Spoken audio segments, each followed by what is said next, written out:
we're saying original star boy, but we talk about today's star boy, Bukayo Mm. Saka. Bukayo Saka has signed a new contract. That has been the big news this week. Yeah, 4-year deal. The speculation of his money is all over the gaff, from 190k per week, yeah, 200k a week, whatever it is absolutely well deserved. mm, He is surely within the bracket of top 4 or 5 earners in the club, with this yeah, new deal. What was your feelings when you saw that the deal was finally done? I think we all knew it would get done, but yeah. pen to paper, official pictures and everything. How did you feel Mm. when you saw that? You just really settled. Like, it's one of them things where, like, you know it's coming, but when it's here, you're just like, relief, And it was brilliant. He's just one of them guys. Like, he just feels like everyone's little bro. You know what I mean? He Mm, just feels like someone who, like, you just feel like. And I know, of course, these players, they know their worth. You know what I mean? It's not like he's gonna go in there and say, "Hey, man, I'm here. I'm happy to just play for free." But you just felt that he wanted to make it happen, and it would happen. So we never really had the fear that he was going anywhere, but it really now just puts him in a position where you feel like, right, let's focus. No more contract talks for another 2.5 seasons. yeah. Hopefully, let's just get down to work and really show people that this Starboy, tag isn't going anywhere anytime soon, because he has just been phenomenal. I mean, I saw a picture, when it kind of shows through the years of, like, Yeah. so it's Saka in different kits. And I Yeah, was yeah. like, Donny's 21, and it's like he's been here for For like ages. for ages, different kits and all sorts. And I don't think he Mm. was here when we were still pushing Puma. It's just He been, he he yeah, he got blooded into the first team. I think it was Unai Emery's first season. yeah. It was Um, injury. I can't remember who to. Who was our left back at the time? I don't know. Was it Monreal? Or was it of that going Maybe too far back? Monreal, I I can't don't remember. know. Maybe not Monreal. Maybe. I I, can't I, remember. I was going to say Gibbs. Definitely ain't Gibbs, but Yeah, no, I can't remember who uh, it was, but I just know we had crazy injuries, and then Emery just put him there, and just from that point on, he just flourished, just yeah, absolutely flourished. And it's one of them things. I think he's one of those, like, maybe not once in a lifetime, but once in a while kind of players where you feel like this couldn't be Arsenal without, like, if Saka said, "Oh yeah, Saka's off to Man City or he's off to Real Madrid," I feel like Arsenal's would have lost a big part of almost their identity of, yeah. people that represent the club through and through. So it's great that he has signed on another It's 4 years. very interesting that you say that, because there was a conversation this week about, so I can't remember who it was, but someone called Saka a generational player, and Mm, they were like, the person they were arguing against, like, a generational player. What are you talking about? Like, mm, but if we're looking at a generation, yeah. like, no one has come along in Arsenal. This is, Mm. and I don't know who the last generational player was. And if I can't even remember who the last generational player was, then it's in a generation This that is the he's a thing. generational player. No? This is the thing. I mean, I've heard conversations about this, and people have brought up people like Fabregas and Ashley Cole, and some people even How rub long out ago that Fabregas was? because he technically is a product of Barcelona, but we just got him at a young age. You know what I Mm. mean? Or Tony Adams, and like he said, like how long ago was that? So this is like probably, yeah, the first player in at least maybe post Wilshere, and you might even not even call Wilshere generational because of all the injuries. You know, Exactly. so the consistency, just the talent, and it's crazy because it's not like he's put up Haaland numbers or even Mbappe numbers in a sense, or Neymar. Like, his totals maybe past this season have been quite moderate, should I say? Normally a decent assist total, some goals as well.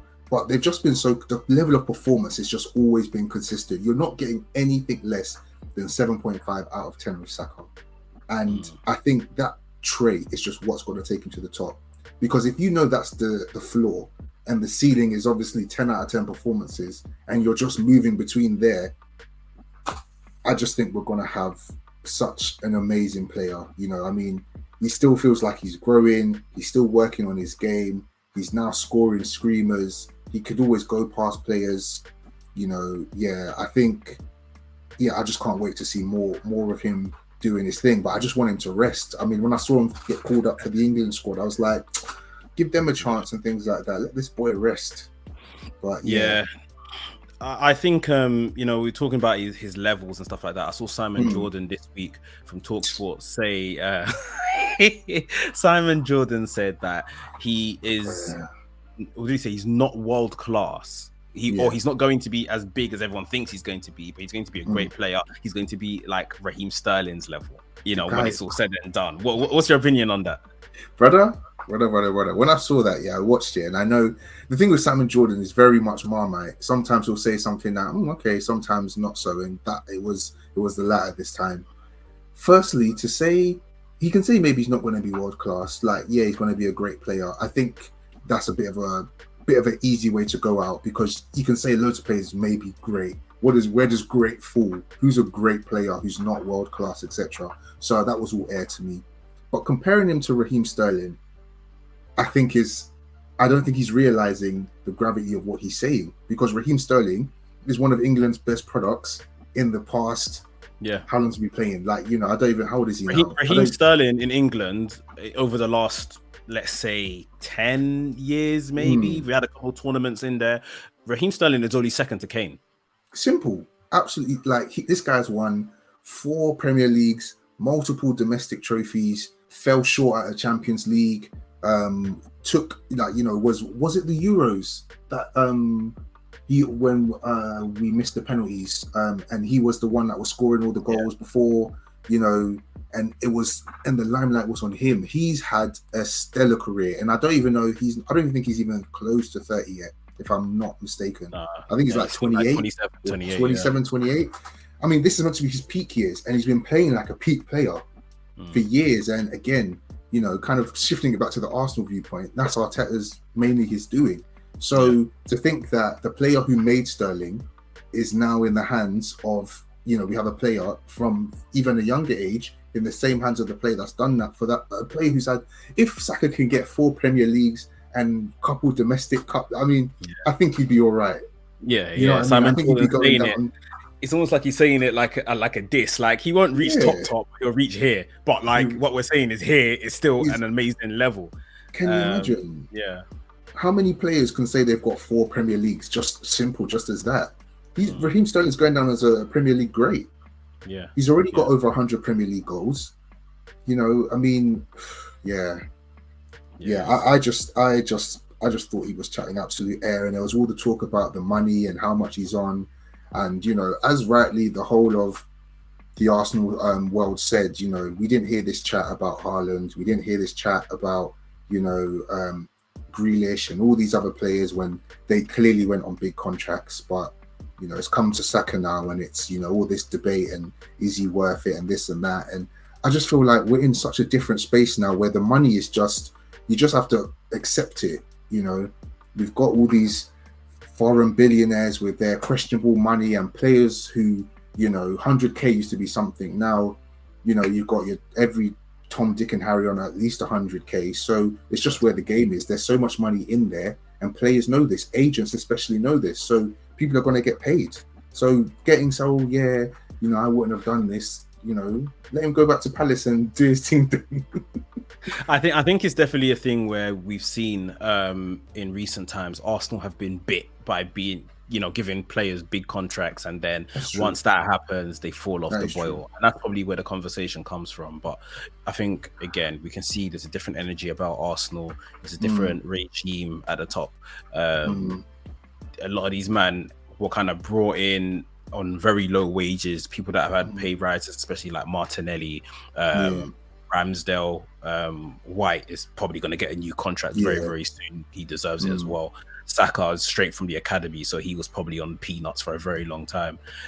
You've proved yourself, you've shown your hunger. Now you're going to earn the big bucks, because we're going to look at you like a star player in this team sort of thing. So they're being rewarded for what they've been doing, their good output and their effort and stuff like that. I don't think these particular crop of guys that have earned these big contracts recently are of the last crop of guys, which you could say in some cases some of them are mercenaries and just came for the money, came to live in London and stuff of that nature.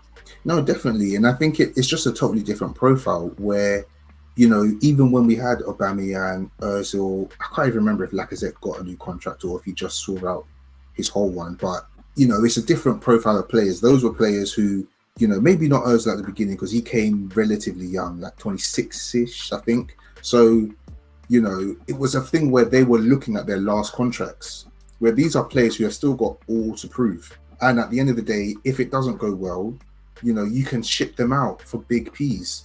You know, what we want to do with an Aubameyang or an Ozil or a Lacazette and all that sort of stuff. So yeah, I think it's just a totally different energy now. These are players who have still got it all to prove. They haven't achieved anything in their careers because their career has pretty much been Arsenal. And if it wasn't before that, you know, like Ramsdale, they were doing relegation parties every, you know what I mean? Not even to disrespect him, but just to say that these are people that are, they're hungry. They've got everything to prove and they're on the biggest stage to do that now. So yeah, I've got no issues with the money or the money that we will be shipping out because these are really good, talented players, and we're getting rid of. I think in terms of deadwoods, I think maybe we've got one or two more players that we just need to get rid of, and then that's it. We're good. Yeah.